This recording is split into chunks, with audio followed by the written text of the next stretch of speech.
Assalamualaikum warahmatullahi wabarakatuh. Kami dari kelompok 4 kelas 3 AS1 Terapan Teknologi Kimia Industri jurusan Teknik Kimia Politeknik Negeri Samarinda akan membawakan materi mengenai pengenalan pengendalian proses.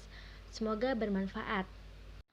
Jadi, dalam materi ini terdapat 6 topik yang akan dibahas, yaitu pengertian pengendalian proses, tipe-tipe proses dalam pengendalian proses, sistem pengendalian, desain elemen pengendali proses, pendefinisian tujuan pengendalian, dan pemilihan variabel yang harus diukur.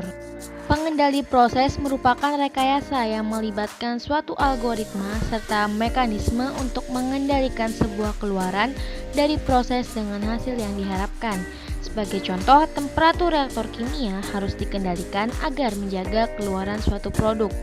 Pengendalian proses lebih mengutamakan otomasi sehingga hanya memerlukan sedikit personel untuk menjalankan proses yang kompleks.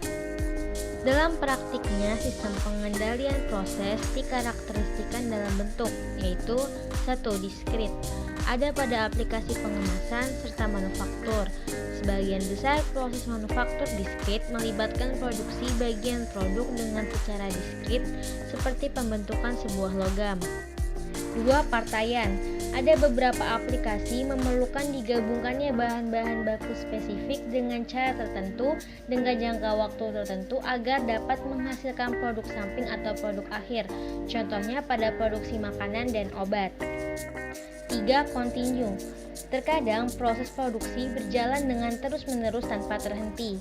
Pengendalian temperatur air pada jaket pemanas secara terus-menerus merupakan sebuah contoh pengendalian proses secara kontinu.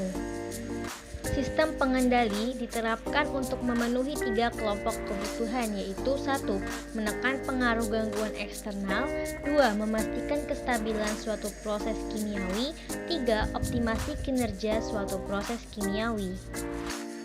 Variabel-variabel yang terlibat dalam proses operasi pabrik antara lain laju air, temperatur, tekanan, konsentrasi.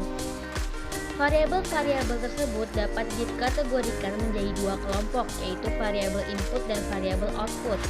Variabel input adalah variabel yang menandai efek lingkungan pada proses kimia yang dituju, sedangkan variabel output adalah variabel yang menandakan efek proses kimia terhadap lingkungan. Desain elemen pengendalian harus sesuai dengan kebutuhan pengendalian yang diinginkan dan bekerja dalam pengendalian proses pabrik. Dalam merancang terdapat beberapa unsur penting dan pertimbangan-pertimbangan dasar yang harus diperhatikan, antara lain 1. Pendefinisian atau penetapan tujuan dan sasaran pengendalian atau control objective definition. 2.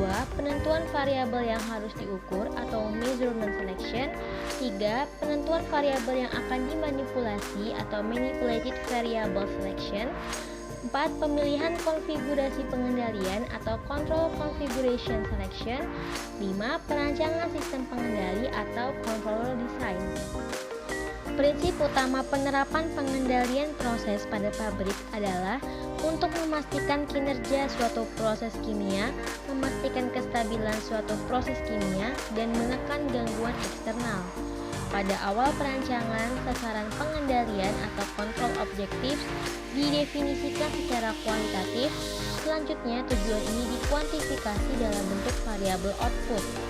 Sebagai contoh untuk sistem reaktor CSTR, salah satu pemakaian controller dilakukan dengan tujuan pengendalian atau kontrol objektif sebagai berikut.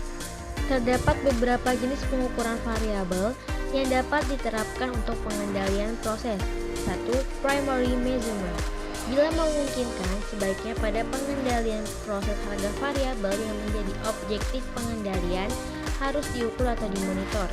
Cara pengukuran variabel proses yang menjadi kontrol objektif pengendalian secara langsung disebut primary measurement. 2. Secondary measurement. Pada kasus-kasus tertentu, variabel yang merupakan kontrol objektif tidak dapat diukur secara langsung atau unmeasured output. 3. Pengukuran external disturbance. Pengukuran disturbance sebelum variabel tersebut masuk ke dalam proses dapat sangat menguntungkan karena hasil pengukuran tersebut dapat memberikan informasi mengenai kelakuan proses yang akan terjadi. Sekian materi dari kami. Terima kasih. Wassalamualaikum warahmatullahi wabarakatuh.